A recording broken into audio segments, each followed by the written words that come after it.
So we will begin with Ms. Murphy. She'll have her 2-minute opener for us. Well, thank you.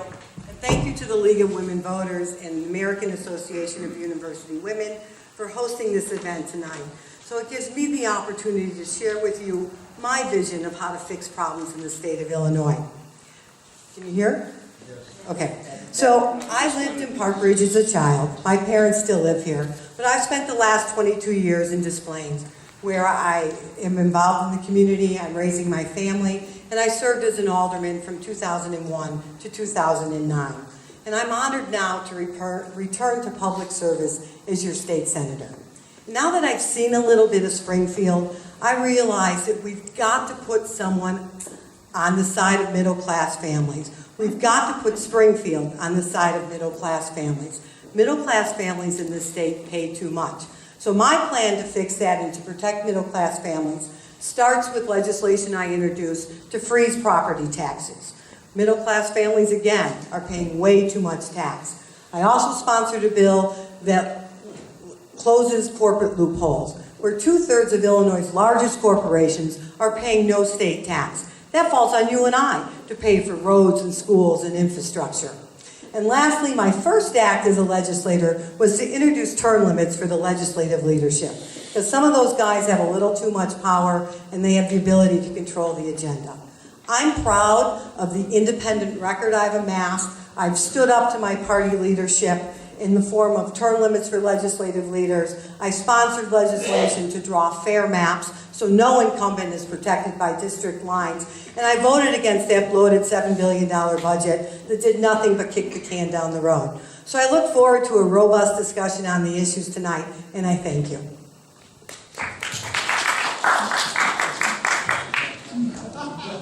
No clap. Not a lot, I guess. I'm Mel Phillips. I'm running for state senate. I run a business. That's what I do for a living. A few of you know me from around town. Some of the volunteer things I do. I coach. I volunteer to help with the Taste of Park Ridge. I help with the holiday lights. A quick plug. We're looking for funds for the holiday lights. If you like the lights that are in Uptown Park Ridge, go to parkridgelights.com. Make a contribution. And I also sit on the park board. Those are some of the things that I do around town. But running a business, I noticed that there's some real problems with the way the state's being run. The state isn't running well. And I think it stems from politicians who have a real disconnect between what they're doing and what the voters want them to do. And that stems from a lot of things. It stems from them focusing more on the people who fund their campaigns and their party leaders than on the voters who voted them into office. And if you go door to door like I do, you notice that people are really upset with what's going on. And how do we fix it? We do need fair maps. We need that to happen. And if the legislature wanted that to happen, it could happen tomorrow. We need fair maps so that legislators aren't drawing their own districts. We need term limits, not just for the leaders, but for everybody. Because like I said, when politicians are looking for that next election, it takes their eyes off the people they're supposed to be representing and puts it on the people who fund and sponsor campaigns. We need business growth. We need to fix our economy. We've fallen behind here in Illinois, and we need to do better than that. And we need to do something about property taxes. Not only freeze them, but pull them back a little bit. And there's a way to do that by pulling state mandates back on every local unit of government, cities, towns, townships, park districts, school districts. You do that, and you can actually lower the property taxes. And I've had a good week. I just want to brag a little bit. I've had the endorsement of the Chicago Tribune and the endorsement of the Daily Herald. And they've said a lot of good things about me, and I'm really happy about that. Thank you very much. Thank you. Mr. Thillens will take the first question first, and also you are both welcome to either sit or stand, whichever you'd like to do for any of the questions.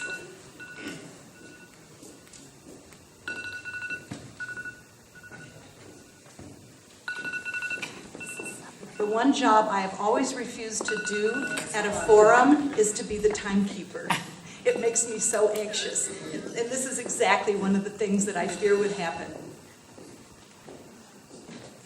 I think we're in business again. I think so. Okay. So this is 60 seconds, 1 minute now for each question going forward, unless I decide it's Okay. complicated. All right, said no. All right, this first question, Mr. Thillens will take first. There is a ballot initiative that we will vote on called the Transportation Lockbox Amendment. It will ensure that transportation-related taxes, such as the fuel tax, only be spent on transportation. Where do you stand on that and why? So, like you mentioned, this is a lockbox that would make sure that the funds are spent on transportation infrastructure that were designated to be spent there by the legislature, and I think we need to do that. Chicago and the Chicagoland area, we're the hub of the nation. Huge amounts of freight come through here. It's really one of the lifebloods of the economy here. We need to make sure the infrastructure is strong and solid. And quite honestly, it wouldn't be a problem if the legislature would pass a budget, if they'd actually allocate the funds needed for everything else that need to be done without having to come in and raid different funds over and over. Thank you. Ms. Murphy? Thank you. It's unfortunate that our state leaders for decades have raided funds and misappropriated money from one account to the next account.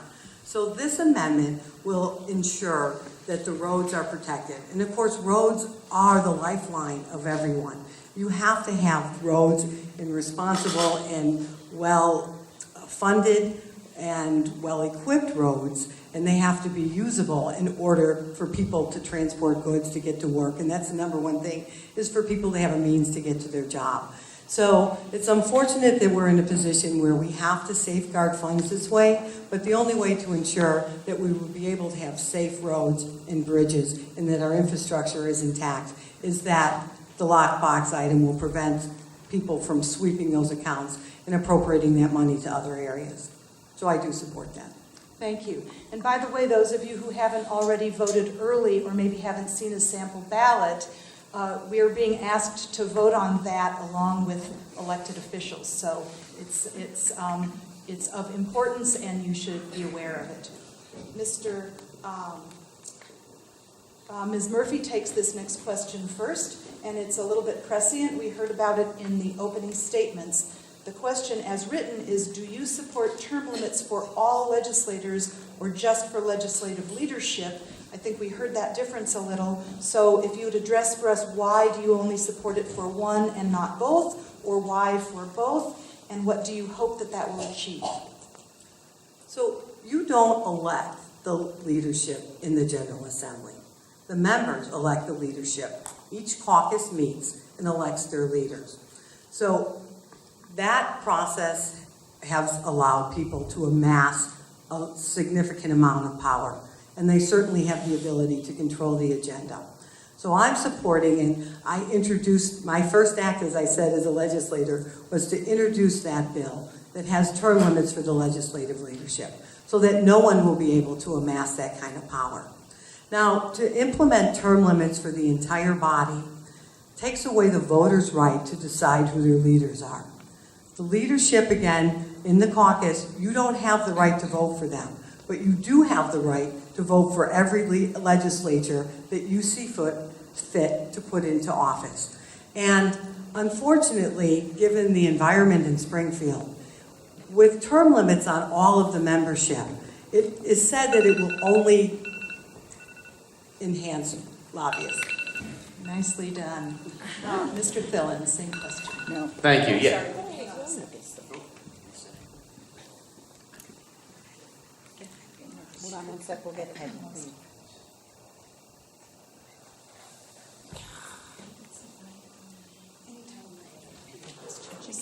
Okay, I prefer. Hold on one second.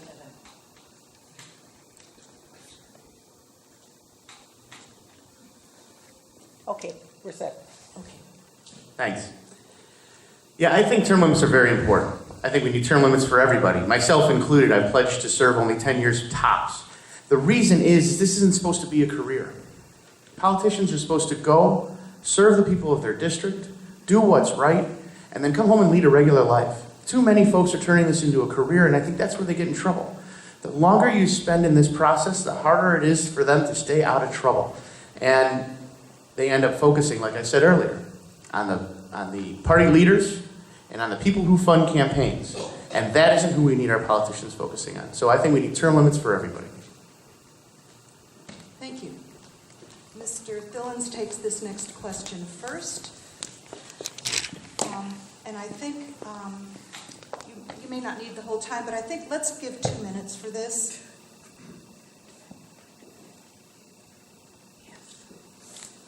Okay. This is another ballot initiative, by the way. In your opinion, what are the pros and cons of the binding referendum that the office of the Cook County Recorder of Deeds be eliminated and the duties transferred to the office of the Cook County Clerk? Although this is a Cook County issue and not a state issue, we're in Cook County. Where do you stand? Thanks. Yeah, you'll see another referendum on the ballot, and it basically eliminates the recorder of deeds. I'm a small government guy.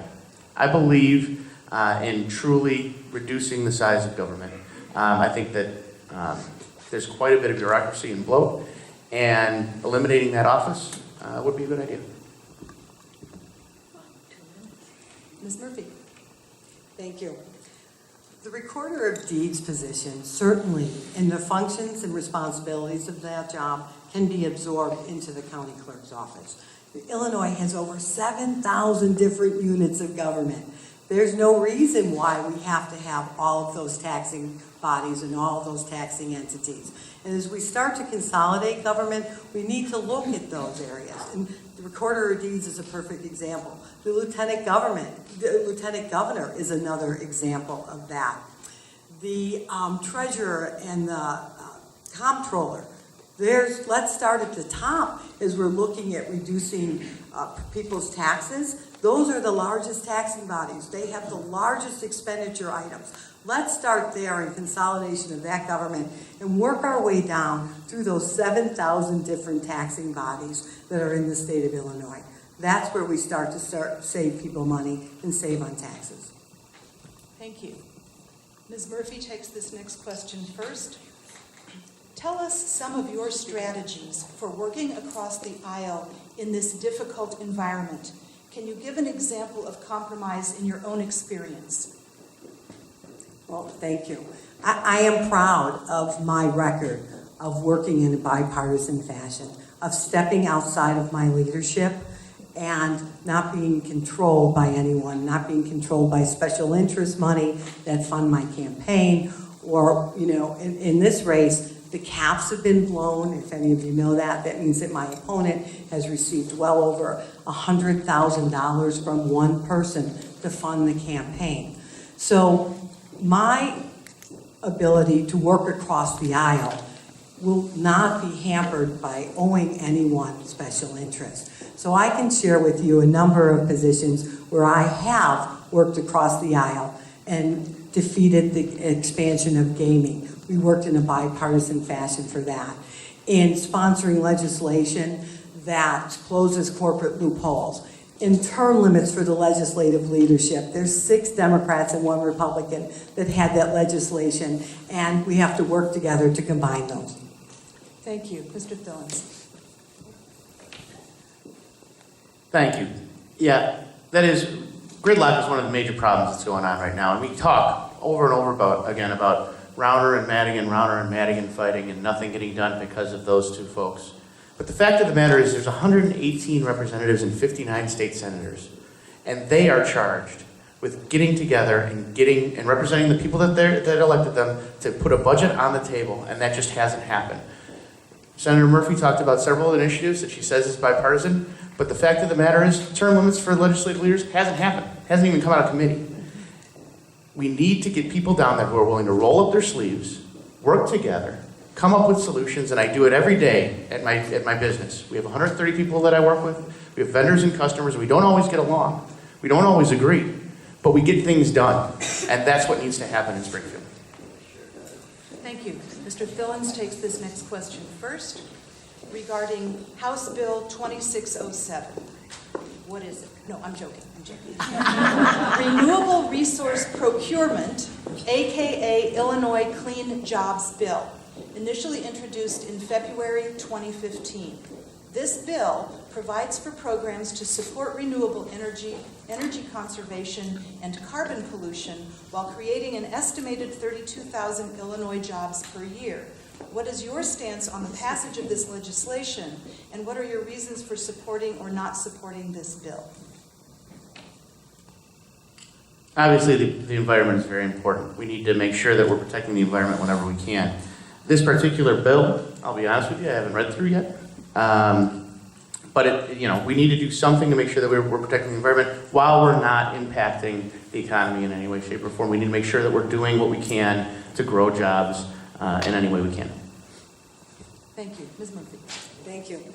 I have studied this bill and am committed to helping get this passed during veto session, because this bill will provide an additional 32,000 clean energy jobs in the state of Illinois, where clearly we're looking for avenues where we can have additional jobs. It will also save consumers on their energy bills. It's a huge plus for consumers. And I am proud to have the endorsement of the Sierra Club and will definitely support their legislation. Thank you. Yeah, I know it gets a little complicated. Believe me, I've made mistakes, but everybody notices. Ms. Murphy, what are the 3 most important things you think need to be addressed, and how should they be addressed? So, top 3 legislative priorities. So clearly, the number one priority has to be to get a budget in the state of Illinois. The lack of a budget and the lack of stability has hurt so many areas in this state. Let's start with colleges. Our college enrollment is down 20% in the state of Illinois. And when kids decide to go to school in other areas because of the instability of funding, that brain drain is costly to the state of Illinois. Then they take jobs in the communities where they went to school, and then their families follow later. So the budget is the number one issue that we have to get done. We've got to get the term limits for legislative leadership so that no one is controlling the agenda the way they are. And then we should have the Fair Maps Amendment done so that we can draw maps for the next census that will representatives will be able to not be able to choose their voters, rather than the voters won't choose their representatives won't choose their voters. Thank you. I was a German teacher once upon a time. I think that has its effect on people somehow all these years later. Mr. Thillens. One of the first things we have to work on is property taxes. I've talking to people every day, and I'll be honest with you, if the number of people who tell me that, if even half of them, who tell me that they're planning on leaving because they can't afford to live in their homes anymore is actually true, we need to do something about that, because we're in serious trouble. The budget, as Senator Murphy said, we need a budget, and we need everybody to be pitching in on this, not just the leaders. We need everybody to sit down and work together and iron out a budget. And we need economic growth. Illinois is falling behind. It used to be said that if you couldn't find a job in this area, in the Chicagoland area, you couldn't find a job anywhere. Well, the fact of the matter is that's not true anymore. And worse than that, we're falling behind our neighbors, we're falling behind the rest of the nation. And we need to build on growth so people can have jobs. Because when the taxes go up and the jobs leave, the people leave. And that's exactly what's happening. Thank you. Mr. Thillens, what measures do you support to reduce gun violence?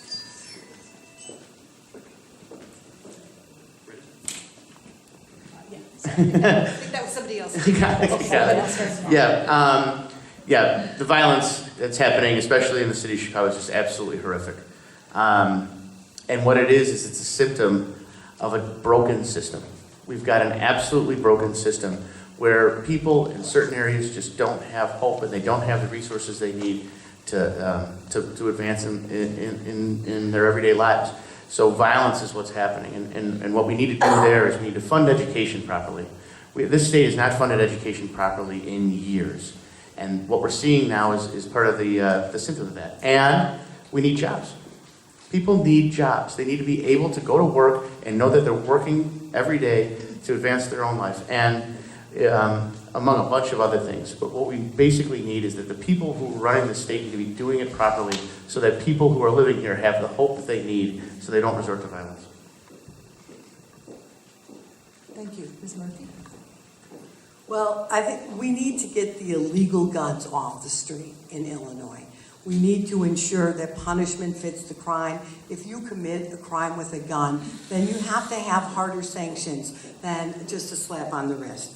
We need to ensure that if someone is on a federal no-fly list, they shouldn't be able to purchase a gun. We got to close those loopholes that have allowed people to purchase guns illegally. We have to also ensure that if someone is on a mental health list, that it has diagnosed some mental health issues, they shouldn't be allowed to purchase a gun. A lot of the mass killings that we've seen are people with mental health illnesses. And these are all, there's all legislation already on the books. All we have to do is get that through and get that passed. Now, I've only been in the legislature for just a year, so I can't be responsible for things that didn't happen in the past, but I can assure you going forward that we are going to put a maximum effort to get some of these bills passed. Thank you. Ms. Murphy? Extreme airport noise. It has increased dramatically since spring. What legislation will you propose to stop the airplanes from going over our houses, or muffle engines, or go down the highways instead of over our homes? What will you propose? So, thank you. Airport noise, I know, has been a significant issue for a number of years in this community, having lived it my whole life. So, this summer, I dedicated an intern to specifically work on airport issues, and I introduced a number of pieces of legislation. One, because there is the inconvenience of the noise, and I can't move O'Hare Airport, I have a bill that will provide property tax relief to people that are in those flight zones. And some of you have seen letters already starting for that. I have another piece of legislation that mandates Fly Quiet, because currently it's a volunteer program. Other states utilize Fly Quiet, and very successfully. We can also affect patterns where pilots make turns upon landing. They make a turn upon ascent so that they can go over areas where there is not as populated areas. We are experimenting with this rotation system now, and we want to see how that works out. Thank you. Mr. Thillens? Yeah, airport noise is a huge problem. Growing up in Park Ridge, I obviously been living it as well. Rotating the runways, that's something that needs to keep happening. What it does is it makes sure that takeoffs and landings happen over different areas at different times. Week to week, they rotate the runways. Fly Quiet is a great program, but the fact of the matter is that this fight was probably biggest 10 or 15 years ago, back when Senator Murphy was an alderman, and that's when the fight really needed to be taken to the city of Chicago to make sure that they don't keep pointing runways over our homes. And the fact of the matter is that fight was lost. That fight was lost a long time ago. So now we've got to do what we can to make sure the engines are quieter, to make sure they rotate, to do things like Fly Quiet, and to make sure that we're working with our federal legislators as well to make sure that they restrict the airflow as well. Thank you. Mr. Thillens? Will you vote for current party leaders once you're elected to state senate? I will not certainly vote for President Tom Cullerton, and I obviously wouldn't vote for Mike Madigan. The Democratic leaders have been amassing power for decades, and that's a problem. I'm not sure who I would vote for Republican leader of the Senate. That's a decision I'll make after I get elected. Thank you. Ms. Murphy? Thank you. Mr. Thillens wouldn't have the opportunity to vote for Democratic leadership because he's not in that caucus, and only members of that caucus are able to vote for their leadership. So we'll have to see what leaders are running. I envision that John Cullerton will be one of those members, and I'm likely to support his presidency because that is the only way that you will be able to work within the leadership within the caucus. And so it's best to work with the leaders. And John Cullerton, when I agreed to take this appointment, I said to him, I want term limits for legislative leadership. And he said, I will help you get that. So in working with John Cullerton, I know that's the only way I'm going to get legislative leadership term limits passed. That's why I will support him. Thank you. Ms. Murphy, why are we still paying tolls on Illinois highways? I thought the tolls were only required to build the highways, not maintain them. So I think this goes back to the lockbox question. And often accounts that funded various activities were used for other areas in the last decades. And this, frankly, is a bipartisan trading from one account to another. It doesn't belong to just one specific party. So leaders in the past took money out of various accounts and used them to fund whatever items might be needed, mostly in the general revenue account. So the reason we still pay tollways is we are continuing to invest in our roads, and that money is necessary for road improvement, for road reconstruction. And Illinois, frankly, does have some of the best roads. You go into other neighboring states, although they may not have a tollway, drive down 43 in Wisconsin, and your tires will rattle. So that's what helps our roads stay in the condition that they're at, and we have to ensure the funds are not rated from one area to the next. Thank you. Mr. Phillips.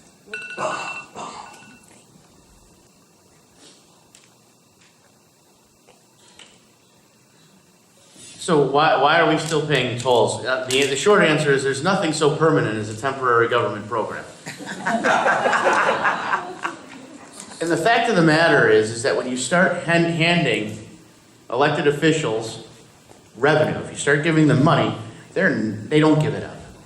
They need more revenue over and over again, and that's the problem with what's going on, and that's what people are feeling. Every time we turn around, they're talking about soda pop taxes, they're talking about raising taxes everywhere, and we can't, and it's pushing people right out of this state. So what we need to do is make sure that the funds that are allocated are used properly, and that we get rid of some of the waste and the corruption that's going on in this state, and rather than continuing to raise taxes on people over and over and over again. Thank you. Mr. Phillips? How would you propose to increase the availability of public transportation for the benefit of the following groups? Parents who need to get their children to daycare, workers without cars who need to get to their jobs from the city to the suburbs and vice versa, senior citizens who can no longer drive but need to get to medical appointments. Public transportation is important. From the time I was a kid taking the bus to work, public transportation is obviously vitally important for a thriving metropolitan area. And all of those folks need access to public transportation. Right now, we need to make sure that they're getting what they need. Those folks are a very specific group, and if they need help getting those things, we should provide it for them. Well, I think we have to make a huge effort to invest in public transportation, because not only does it help people get from job to job, place to place, but it also is more environmentally sound and helps save our planet. So the way we get there, and you'll see there's a new high-speed bus that's going to be going down Milwaukee Avenue that's going to help people get across north and south that they haven't always been able to. And we get there by closing some of those corporate loopholes, where 2/3 of Illinois' largest corporations pay no tax. And as I said, it falls on you and I to pay for roads, infrastructure, transportation. Do you know that it's $73 billion over the last 5 years alone where state corporations in Illinois have not paid any state tax? So there's a funding mechanism without raising taxes that we can work on. Thank you. Ms. Murphy, what is your opinion of a graduated rate state income tax? Well, I think that our income tax is, our whole tax code needs some significant changes, and we need to look at that. Now, the graduated income tax is one item that's being discussed right now. And before I would make a decision on that, I want to see all the numbers and see where it shakes out for each individual income bracket, because the last thing I want to do is impose additional hardships on the middle class. The middle class that is already an overtaxed arena, an overtaxed group of people, and that is the backbone of this state. So I want to see where all the numbers shake out before I would make any changes to the income tax code. Thank you. Mr. Thillens? Thank you. The fact of the matter is we can't be asking taxpayers for more tax. There's a complete lack of faith in our government right now. We need to correct what's going on. We need to make sure that we're holding our legislators accountable through fair maps, through competitive elections. We need to make sure that we have term limits for all legislators. We need to make sure that people understand that the people who they've elected are spending their money properly, because that isn't happening right now. And if you ask anybody, hey, what do you think of a new tax? They say, you gotta be kidding me.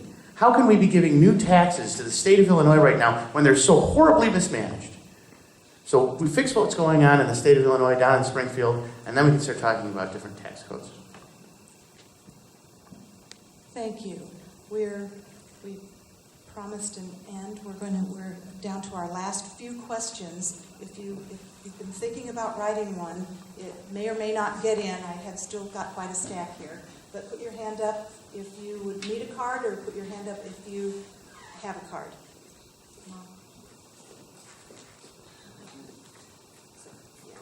Thanks. Here comes somebody. All right. Here's our next question from Mr. Thillens. Why haven't we had a balanced budget since 2001? Well, how's he gonna say?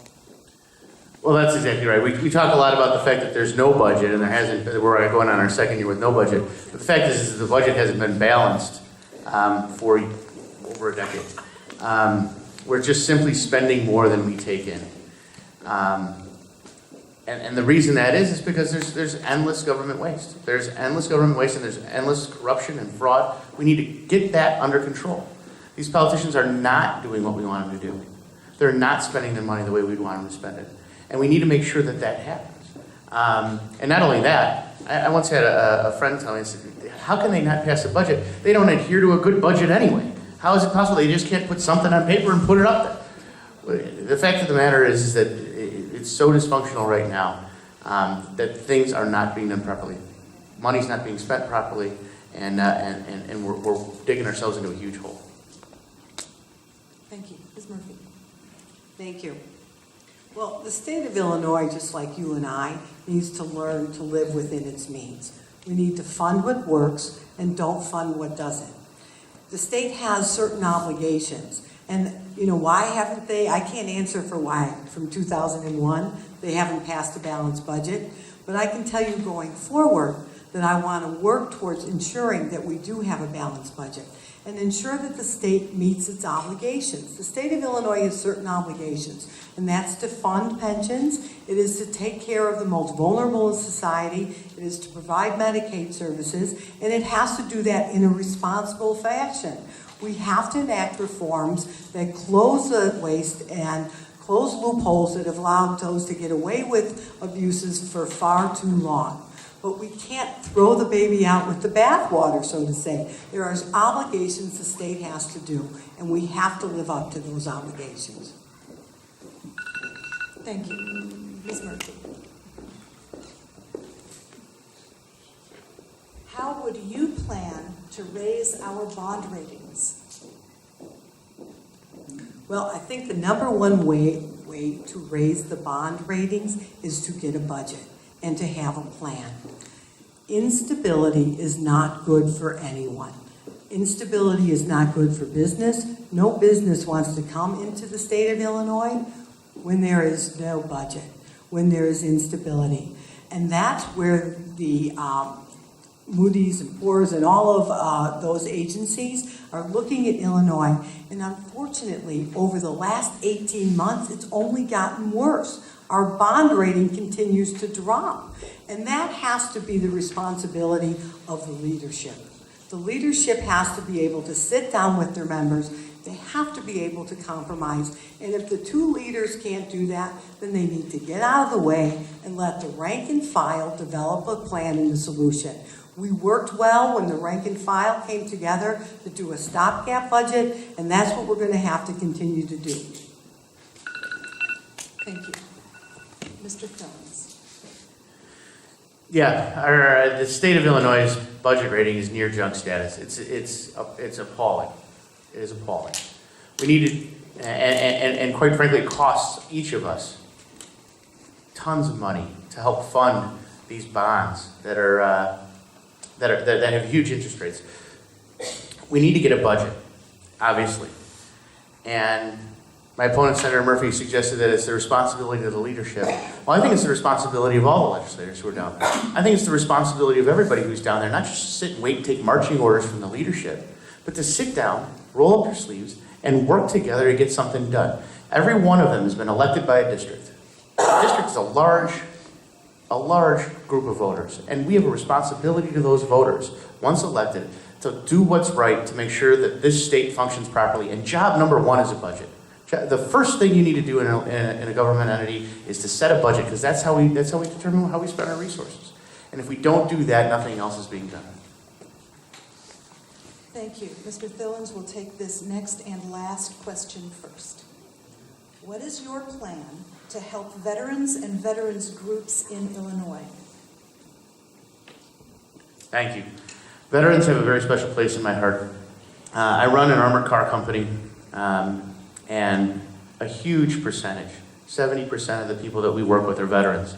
I've got military folks. The guy I work with every day, Tommy Finnegan's a Navy man. He's here in the audience. And our head of operations, Army, did a tour in Iraq and a tour in Afghanistan. Veterans are very near and dear to my heart. We need to make sure that we take care of them. Right now, just a trip to the VA hospital is something that's a ridiculously long and complicated process. And that needs to be streamlined. We need to make sure that we're taking care of them, because the sacrifice they made for this country is something that we could never really pay back. Thank you. Ms. Murphy. Thank you. I too owe a great debt of gratitude to all our veterans, because without them, none of us would be here. So that's why the first bill I introduced in the General Assembly was to protect veterans. And the governor signed my bill, and it went through with bipartisan support that says that in Illinois now, if you impersonate a veteran for monetary gain, it's illegal.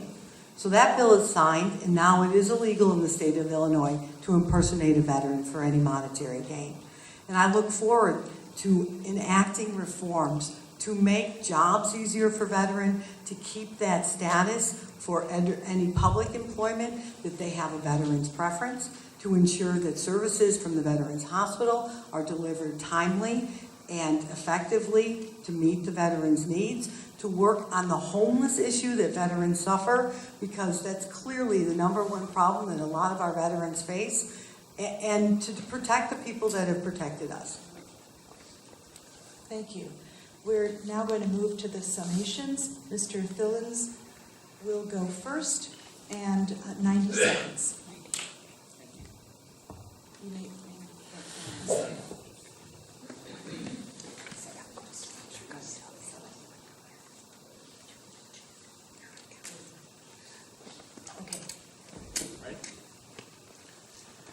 Once again, I want to thank the League of Women Voters. I want to thank the American Association of University Women for having me. Great opportunity to talk about these issues. I was going to say a few things about myself, but I'd rather say what some of the newspapers wrote about me, because I'm really honored to receive these endorsements. The Daily Herald said, I'm a persuasive outsider. I'm not afraid to criticize the governor, and I appear able to compromise in the interest of getting things done. Unlike Murphy, I favor term limits and personally promise not to serve more than 10 years. The Daily Herald also said, Senator Murphy can seem surprisingly soft when answering questions about state government. And voters should say, enough with the budget games, and they're endorsing Mel Thillens. So those things are very important to me. They're something I cherish, I think that it's very, obviously newspapers are paying a whole lot of attention, and they've said a lot of good things about me, but the one thing that differentiates me from my opponent and that we need to make sure we understand is that I understand what it's like to run a business. I understand what it's like to grow a business. And we need to do that here in Illinois. That's how we get out of the mess we're in. And the fact of the matter that Senator Murphy is willing to attack somebody who grows a business is the exact reason that she's not the right person to be the state senator after this coming election. So thank you very much. I appreciate all of your time and attention. Thank you. Ms. Murphy. Thank you. I too would like to thank you all for your patience and attention this evening. You've heard a lot of answers today. I've been able to share with you my vision of where we'd like to go for Illinois. I will congratulate Mel on his endorsements, but find it perplexing that he didn't show up at the Daily Herald or the Sun-Times or the IEA or the IRTA. So it's interesting that those endorsements were given when 90% of life is showing up. So I think that it's important that we play by the rules. We've had enough politicians that work with special deals, expect special deals, are funded by special interests. But I cannot stress the importance of protecting middle-class families in this state. We've got to put Springfield on the side of middle-class families. Middle-class families have given enough. And that starts with a property tax freeze by closing those corporate loopholes that have allowed 2/3 of our largest corporations to pay no state tax, and term limits for the legislative leadership, because that's the catalyst that starts changing the state. And so you know what to expect out of me as your legislator, is I will come in every day with a commitment to make things better, to use the litmus test of how will this benefit the residents of the 28th district. And know my favorite quote from the 35th President John F. Kennedy, this is the way that I will think. Let us not seek a Democratic answer or Republican answer, but the right answer. Thank you. Thank you. Could we have a quick round of applause? We're going to get to more later, but for our candidates.